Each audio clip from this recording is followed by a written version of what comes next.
I watched 28 Days Later for the first time in theaters a few weeks ago, and in honor of 28 years later finally being in theaters, I am going to give my review. Just a disclaimer, there will be spoilers ahead. To start with, I am the biggest scaredy cat of zombie apocalypses. They are literally my worst nightmare, so I don't watch too many zombie movies, but I really enjoyed this one. It had me on the edge of my seat throughout. First major suspense for me was when Jim and Selena were going up to Frank's apartment. I was on the edge of my seat. Like, that is my actual literal nightmare situation. I would have given up at that point, no joke. Honestly, I am so happy that they made it into that apartment because Cillian Murphy could finally shave his face. And that's when I locked in because that raggedy ass beard was distracting me a lot. Craziest scene in this movie for me, however, was when they were changing the tire in the middle of that tunnel.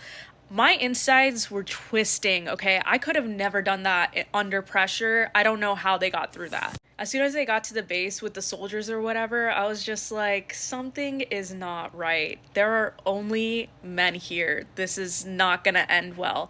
And I'm actually kind of happy that they did portray it in a realistic way because I think it kind of brought light to how it actually would have been if that was a real situation and that they didn't, turn a blind eye and were like, yeah, all men are great. Like, they're just gonna chill for the rest of eternity. And I am happy that they had Cillian Murphy's character to protect them and watch over them and that he was a noble guy.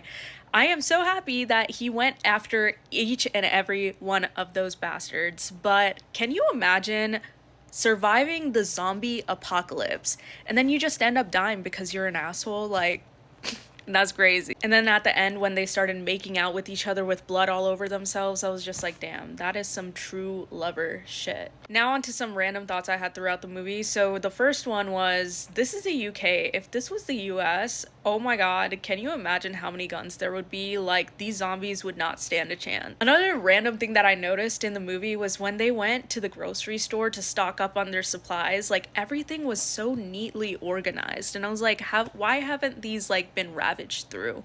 So that was something that kind of took me out of it for a second, but that was just me overthinking shit as usual. And then throughout the movie with Frank, I was just like, is that Mad Eye Moody? Just because I've never seen him without all the like get up, and I was just like, I'm pretty sure it is, and it was, so that was cool. But I really enjoyed this movie. At the end of the movie, you see a plane flying over and they had spelled out the words help or hello or something like that, so you kind of assume that there's not going to be any more to this. But after the movie, nobody was getting up, and I was just like, I'm pretty sure that they don't have a post-credit scene. But I actually got to see a scene from the 28 Years Later movie, and it was Aaron Taylor Johnson with his son, and it was completely, like a desolate, abandoned world. So I was like, okay, well, I guess that didn't work out. So I think I have to watch 28 Weeks Later to kind of get more context before I watch 28 Years Later in theaters tomorrow. And this review would not be complete without thanking Overpowered Optimist for recommending this movie to me and requesting me to do this review, because I